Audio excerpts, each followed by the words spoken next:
नमस्कार मित्रांनो, एस बी corner YouTube चॅनलमध्ये तुमचं स्वागत आहे.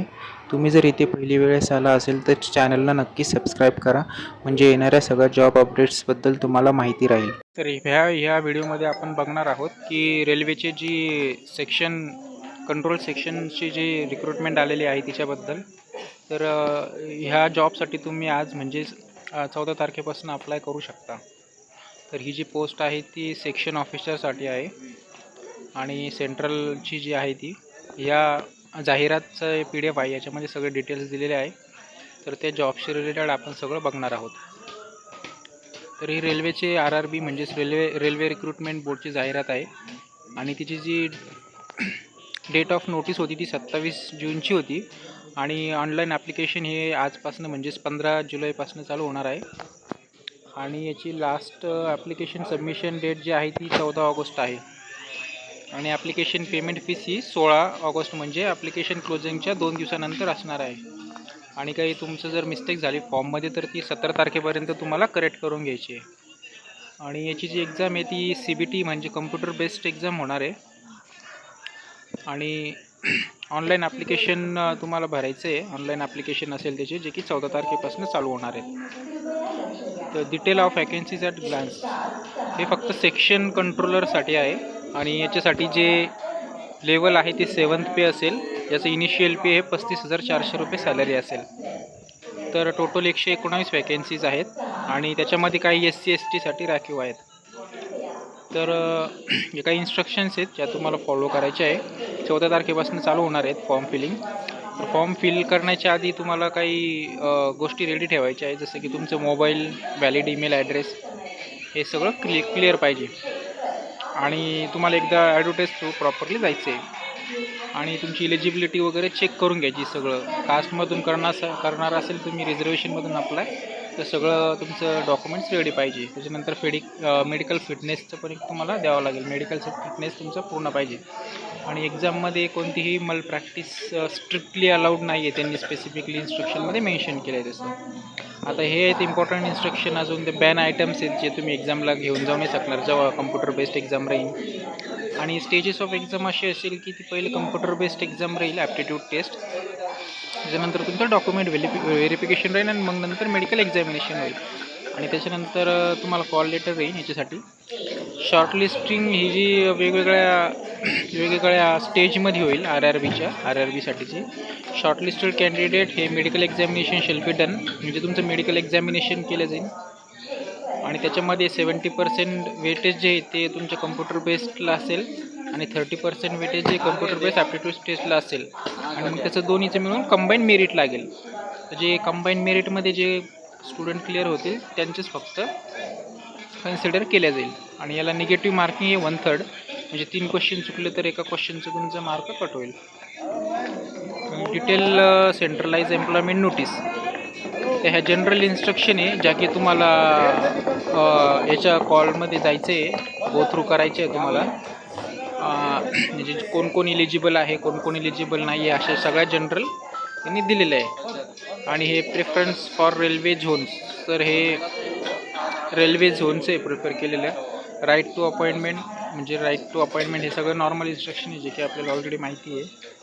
आणि हे फ्री ट्रेन ट्रॅव्हल फॅसिलिटी, तर हे माहिती आहे आपल्याला की फ्री जे एम्प्लॉय असतात ते रेल्वेचे जे एम्प्लॉय असतात त्यांना रेल्वेमध्ये फ्री ट्रॅव्हलिंगची फॅसिलिटी असते आणि ते फक्त SC ST कॅन्डिडेटला आहे पहा. आणि जे SC ST कॅन्डिडेटला करायचं असेल फ्री ट्रॅव्हल, त्यांना ऑलरेडी ते कॉलममध्ये मेन्शन करावं लागेल ॲप्लिकेशन फॉर्ममध्ये त्यांच्या कास्ट रिलेटिव्हसोबत. आणि त्याच्यानंतर हे candidates are advised on interest to submit application form. तर तुमचा ॲप्लिकेशन फॉर्म हा तुम्हाला भरायचा आहे. त्यांनी हेल्पलाईन पण दिलेली आहे. ॲप्लिकेशन काही भरायचं असेल तर या ईमेल IDला किंवा ह्या फोनवरती तुम्ही फोन करून माहिती घेऊ शकता. आणि वॅकन्सीज जे आहे post parameter qualification for the post needed included याच्यामध्ये ॲनेक्चर एमध्ये सगळं त्यांनी दिलेलं आहे PDF जे की नोटिफिकेशनमध्ये. आणि कॅन्डिडेट जे ते अजून सांगताय की ह्या जे वॅकन्सीज ह्या इन्क्रीज किंवा डिक्रीज होऊ शकतं इन फ्युचर त्यांच्या रिक्वायरमेंटनुसार. तर मेडिकल स्टँडर्ड्स जे आहे याच्यामध्ये त्यांनी हे की physically fit in all aspects पाहिजे आणि जो A2 ग्रेड आहे जो रिपोर्ट त्याचं पाहिजे. तुमचं विजन विदाऊट ग्लासेस वगैरे हे सगळं त्यांनी दिलेलं आहे. समजा नॉर्मल फिजिकली तुमचं काय फिटनेस पाहिजे ते. आणि एलिजिबिलिटी आहे आता त्याच्यामध्ये काय नॉर्मलची eligibility your should be the citizen of India. Age limit महत्त्वाची इथे. एज लिमिट जी आहे ती 30 आहे मॅक्सिमम 30 आणि रिझर्वला 3 वर्षाची आहे. आणि कॅटेगरीसाठी 8.3 इयर्सचं इलिजिबल आहे रिलॅक्सेशन. त्यानंतर हे इकडे त्यांनी खाली पण हे दिलेले आहे कोणत्या एजसाठी किती इयर्सचं रिलॅक्सेशन आहे म्हणून.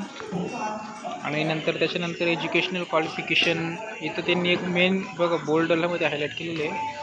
टूस waiting results of the final examination prescribe minimum educational qualification. म्हणजे तुम्ही जर अपिअरिंग असाल फायनल इयरला तर तुम्ही अप्लाय नाही करू शकणार याला. जर तुम्ही पास आउट असून ऑलरेडी तरच तुम्ही अप्लाय करू शकता.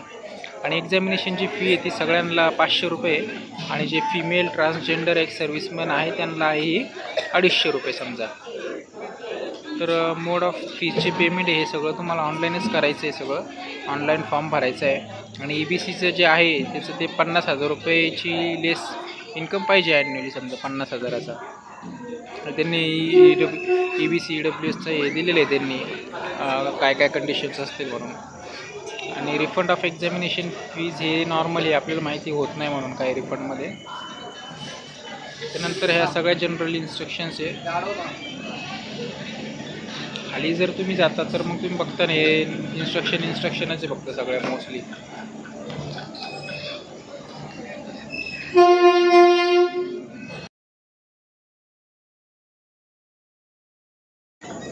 तर रिक्रुटमेंटची जी प्रोसेस असणार आहे ती 4 स्टेजेसमध्ये होणार आहे. पहिली single stage computer based test असेल. दुसरी जी असेल ती असेल CBAT आणि नंतर डॉक्युमेंट व्हेरिफिकेशन आणि त्यानंतर होईल तुमचं मेडिकल एक्झामिनेशन. आणि जर जी कम्प्युटर बेस्ड टेस्ट असणार आहे ती 120 मिनिटाची असेल ज्याच्यात की 100 क्वेश्चन असतील आणि 1/3 निगेटिव्ह मार्किंग असेल. आणि त्याच्यानंतर सिलेबस दिलेला आहे जो की नॉर्मलच आहे. हा आपलं लॉजिकल कॅपॅबिलिटी मेंटल रिझनिंग आणि नंतर हे त्यांनी मेंटल रिझनिंगमध्ये किती क्वेश्चन असतील. ॲनालिटिकलमध्ये 60, लॉजिकल कॅपॅबिलिटीमध्ये 20 आणि मेंटल रिझनिंगमध्ये 20 असे टोटल नंबर ऑफ क्वेश्चन जे असतील ते असतील 100. आणि कम्प्युटर बेस्ड ॲप्टिट्यूड टेस्ट जी आहे तिच्यामध्ये काय सांगितलेलं आहे candidates equal to 8 times number of vacancies. म्हणजे जेवढे कॅन्डिडेट त्यांना भरायचे त्याच्या 8 टाइम्स तिथे याच्यामध्ये पास करतील. ठीक आहे. आणि त्याच्यानंतर एकदा तुमच्या ह्या दोन्ही कम्प्युटर बेस्ड टेस्ट झाल्या की नंतर होईल तुमचं डॉक्युमेंट व्हेरिफिकेशन. तर डॉक्युमेंट व्हेरिफिकेशन 70% जे वेटेज राहील तुमचं ते कम्प्युटर बेस्ड याच्यामध्ये दिलेलं राहील. पण त्या कम्प्युटर बेस्ड टेस्टमध्ये 30% जे राहील ते CBATला दिलेलं राहील. ठीक आहे. आणि नॉर्मलायझेशन होईल नंतर तुमच्या मार्क्सचं. तर नॉर्मलायझेशन कॉन्सेप्ट तर आपल्याला माहितीच आहे. त्याच्यानंतर हाऊ टू अप्लाय. तर अप्लाय कसं करायचं तुम्हाला याची जरा सेपरेट व्हिडिओ पाहिजे असेल तर मला सांगा कमेंटमध्ये. मी एक फॉर्म भरेल स्वतः आणि तो तुम्हाला मग देईल पण. तर फॉर्म भरण्यासाठी काय नाही तुम्हाला सगळ्यात आधी RRBच्या या वेबसाईटवरती एक अकाउंट तयार करावं लागेल. त्याच्यानंतर ते ऑथेंटिकेट करावं लागेल आधार कार्डसोबत तुमच्या. सगळं तुमचा एक फोटो सिग्नेचर सगळे डॉक्युमेंट्स रेडी पाहिजे तुमचे तिथे भरण्यासाठी. आणि मग सिग्नेचर वगैरे तुमचे करून झाले की हे सगळ्या साईजमध्ये प्रॉपर बनवायचे. जर तुम्हाला फॉर्मचा व्हिडिओ पाहिजे असेल तर सांगा मला. मी हे फॉर्म पूर्ण डॉक्युमेंट कसे बनवायचे आणि फॉर्म कसा सबमिट करायचा त्याचा मी एक वेगळा व्हिडिओ बनवेल मग सेपरेटली. आणि मॉडिफिकेशन ऑफ द ॲप्लिकेशन याचं तुम्ही मॉडिफाय पण करू शकता. त्याच्यानंतर instruction release to call letter. नंतर तुमचं कॉल लेटर जनरेट होईल. आणि नंतर खाली मग या सगळ्या दिलेल्या आहे त्यांनी जनरल इन्स्ट्रक्शन ॲब्रिव्हिएशन वॉर्निंग वगैरे. ते हे आहे मेन पोस्टचं नाव सेंट्रल सेक्शन. आणि याचं जे पेमेंट असणार आहे ते 34,400 रुपये असणार आहे. याच्यामध्ये रिझर्वेशन पण आहे. आणि हे दिलेलं आहे त्यांनी एनेक्स्चर B पार्ट Bचा आहे फॉर्मचा. याच्यामध्ये त्यांनी दिलेलं आहे की कोणत्या शहरावाईज किती वॅकन्सीज आहेत म्हणून. तर फॉर्म ऑफ काही कास्ट सर्टिफिकेट्स आहे असं. आणि हे नंतर खाली सगळे मग नॉर्मल हे फॉर्म्स आहेत. तर अशी ही सेक्शन कंट्रोलरची आलेली आहे रिक्रुटमेंट RRBमध्ये. तर लवकरात लवकर अप्लाय करा. आणि तुम्हाला जर हाऊ टू अप्लाय कसं करायचं याचा फॉर्म पाहिजे असेल तर मला सांगा, मी हा फॉर्म याचा पण व्हिडिओ बनवून लवकर अपलोड करून देईल. So thank you so much video बघितल्याबद्दल. असेच जॉब अपडेट्स तुम्हाला मिळत राहण्यासाठी चॅनलला नक्की सबस्क्राईब करा. थँक्यू.